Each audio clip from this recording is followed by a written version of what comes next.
Bradley Kading, President and Executive Director of the Association of Bermuda Insurers and Reinsurers. Thank you for joining us today. My first question is, what do you think people should really take away from the meeting today?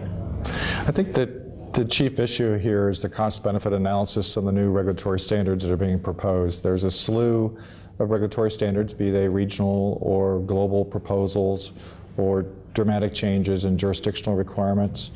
And what's missing is what is the common goal, what is the benefit that's supposed to be coming out of this process for the protection of policyholders. Certainly getting to some of the long-range goals in terms of international capital standards are worthwhile, but it's being sort of lost, and the complexities of development of that are detracting us from the basic issues which need to be taken care of to protect policyholders. How applicable do you think the rules for globally systemic banks are to the insurance industry? They're really not applicable at all. I mean, the insurance regulatory model is to basically pre-fund for policyholder needs, pre-fund for the claims that eventually result from the insurance policy process. So the capital structures of the two businesses are entirely different. The insurance regulatory approach has been very conservative historically. It's contrasted to the banking approach.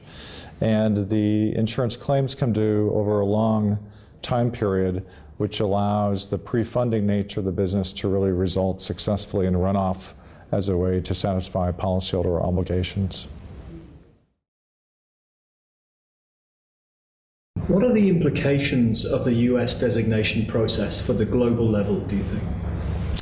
I think the U.S. work on the FSOC requirements and the global work of the FSB on the GSI project probably result in tailor-made remedies for very specific cases within this a small subset of the global industry that is deemed systemically important.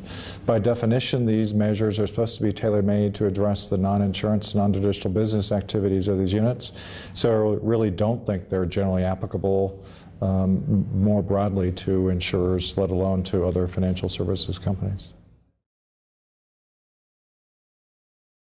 What are the implications for your members, the Bermuda companies, Bermuda insurers and reinsurers of this process? What is it that they're looking out for most? The Abeer members were created to be global commercial insurers and reinsurers. So some of them have been around for 25 years, others less than 25 years, but their business model is to be pooling risk globally and managing the volatility of the business that they write by that benefit of diversification. So competing or contradictory capital standards undercut entirely the business model. So if you want insurers like the ABIR members to serve commercial insurance and reinsurance markets and to take on risk that is characterized by low frequency but high severity, there has to be a recognition of the regulatory requirements that fit with the needs of those companies, and competing and contradictory and overlapping and duplicative and segregation of capital and ring fencing all serves to diminish or destroy the benefits of diversification, which then serve to limit capacity for insurance consumers, which then serve to raise consumer prices and make insurance, meeting insurance needs more difficult for those consumers.